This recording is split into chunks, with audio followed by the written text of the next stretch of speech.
Hello students, welcome to the new chapter of Power Electronics and Drives.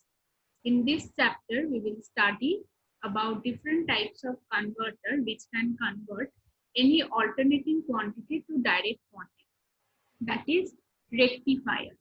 So here in this video, we will deal with different types of rectifier circuit.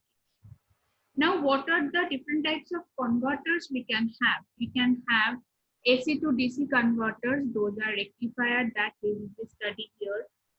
DC to DC rectifiers, chopper circuit, DC to AC rectifiers, inverter circuit, and the last one, AC to AC converters. Now, AC to AC converters can be again of different types. If we are considering the magnitude of alternating voltage, then the converters are transformer. And if we are considering the term frequency, then the converters will be cycloconverters. So these are the various types of converter circuit that we can have in power electronics application. Among them, in this video, we will deal with rectifier circuit. So these are the different types of rectifier that we are going to study in this video. From this particular chapter, you will be having more than a 15 marks question. You will be having one total 15 marks question, again a part of 5 marks question. So this is very important chapter in terms of your examination.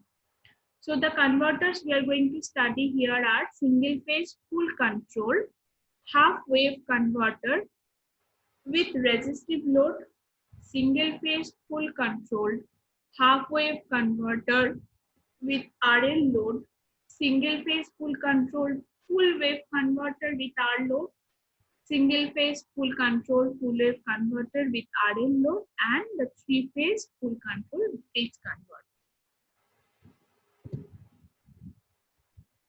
Yeah, so this is the first one. Single phase full control half wave converter with resistive load. Before we proceed with the detail of these particular converters, from the title itself, you have to understand the thing we are going to decide. See, because these are the subject where you are going to study different types of circuits, different types of waveform. So just by remembering them, you cannot write it during exam.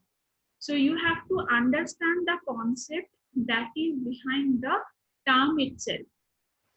So just go through the title again. Single phase, full control, half wave converter with resistive load. What does a single phase signifies? Single phase signifies that we have an alternating source, AC source, that is single phase.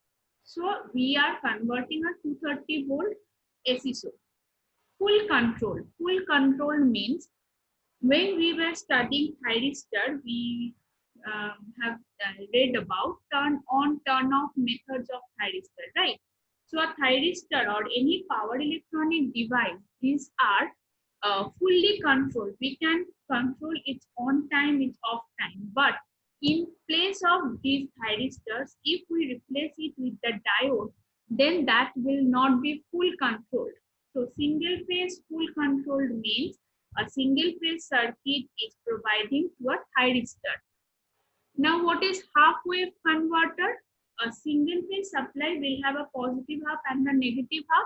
So the circuit arrangement will convert any one half of the power supply with resistive load. Resistive load means we are providing a resistive load in the loaded part.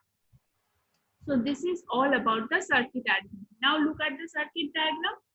Here a single phase supply VG is given, which is connected to a controlled thyristor device. Then this is connected to a resistive load. Now go to the waveform. A single phase waveform is shown over here, alternating waveform. Now gate current is being provided after alpha angle. This alpha is known as firing angle or triggering angle, which is actually the control of on time. We can control the on time of thyristor by providing this firing angle. After, suppose after 10 degree, after 30 degree of the on off total circuit, we need to rectify the voltage. So after 30 degree, we will provide the get triggered, and then only the thyristor will conduct. So alpha is the firing angle. So after providing alpha, the load voltage is being obtained, which is same as the source voltage, right? Since this is a resistive load, there is no phase difference. And since this is a half control rectifier, so for negative half, we are not getting any load voltage. Again, from 2 pi plus alpha, so there we are also having load voltage. Similar way, when the load voltage is being obtained, load current will be also there. So in the same way, load current is being obtained. And thyristor voltage, initially when before firing, the source voltage is being shown as the thyristor voltage. Now when the thyristor is conducting, the voltage across it is zero, as it's conducting like a short path. And for the negative bias, the thyristor negative voltage is being observed across the thyristor. So this is the total waveform of single phase full control half wave converter with resistive load. Average output voltage or DC output voltage that we are obtaining over here is Vm by 2 pi into 1 plus cos alpha. So we can easily say by controlling the firing angle, we can control the output average voltage. This is single phase full controlled half wave converter with RL load. From semester point of view, let me tell you, this is one of the most important part of your syllabus, because you are going to answer this particular question maybe in each year, not alternating year, maybe in each year. So go through this particular circuit, this particular waveform concept in a very depth manner. So first look at the circuit. Single phase full controlled half wave converter. This total part is similar to the previous one. Only the change part is the loaded portion, which is RL load. In spite of having a resistive load, we are using here a resistor inductor load. Now look at the waveform. There is no change in alternating waveform, so alternating voltage is being obtained. There is no change in applying firing angle, gate triggering. So gate triggering is being done after alpha firing angle. So after alpha firing angle, a load voltage is seen over there. Now the changes is there due to the presence of inductor, and that changes is being shown after pi. When the negative source voltage is becoming negative, since inductor is storing an energy half Li square, this energy, due to this energy, there will be a presence of some voltage in the load, and that will be shown as this spike, negative spike in the load voltage, which will be there for pi plus beta, up to pi plus beta.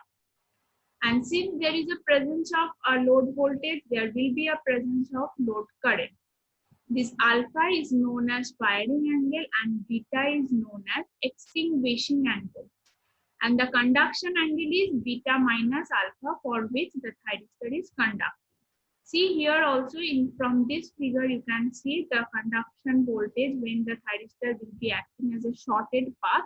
This is 0 for beta minus alpha. Okay. Now the average load voltage is given by Vm by 2 pi cos alpha minus cos beta. This is the average load voltage we are having for RL load.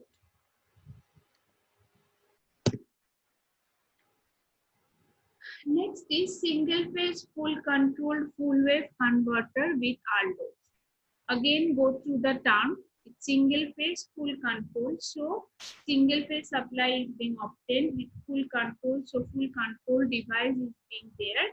Full wave converter. If in previous two slides we were having half wave converter, so we were converting any one of the half of source voltage into the load voltage, but in this circuit we will be having full control, full wave converter, so we'll be having load voltage for both the half of source voltage with R load. Now in circuit you can see there is a tap changing transformer which is providing the alternating supply, which are connected to two SCR, right? SCR1, SCR2, and a center tap load is being used, a resistive load. Now, when the upper half of the source voltage is considered to be positive, then SCR1 will be forward bias, but SCR2 will be reverse bias, and current flow through SCR1 and resistive load R. That is shown here from alpha to I alpha, the first part. Now the next part, after firing SCR2, when this portion will be negative with respect to lower portion, what will happen? SCR1 will be turned off and SCR2 will be turned on, and current will flow through SCR2 and load. So in this way, we'll be having a load voltage in the same direction, but because of two different SCR in two different halves. So this is the principle of full control, full wave converter. The average voltage that you have to remember, it's Vm by 2 pi 1 plus cos alpha. The same thing that was center tap configuration, and this is bridge configuration.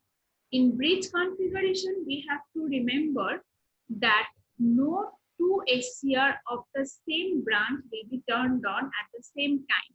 Suppose if SCR3 and 4 are turned on at the same time, then that will not conduct any current to the load. So no SCR in same branch, two SCRs in same branch will be turned on at the same time. Okay. So in bridge converter, here we are considering an RL load, and the changes in waveform will be the same that was happening for half controlled also, because of the presence of load voltage during the negative half because of the inductor. There is a spike in negative half of the load voltage, and that is why current is also flowing during that time. So this is the just basic difference from single phase full control full wave converter with RL load and between R load. Here also the average voltage is Vm by pi into 1 plus cos alpha. The last one, it's a three-phase full control bridge converters. You can see over here for three-phase control circuit, we are using total 6 thyristors, right?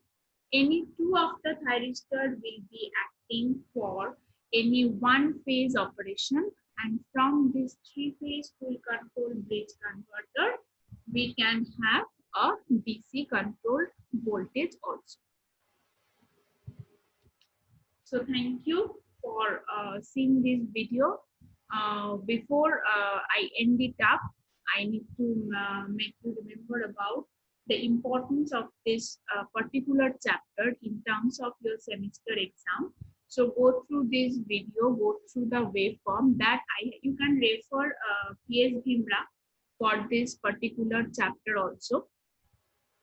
Go through the waveform, go through the circuits, and if you face any difficulties, you can ask me in the comment section. So thank you once again for seeing this video. Thank you.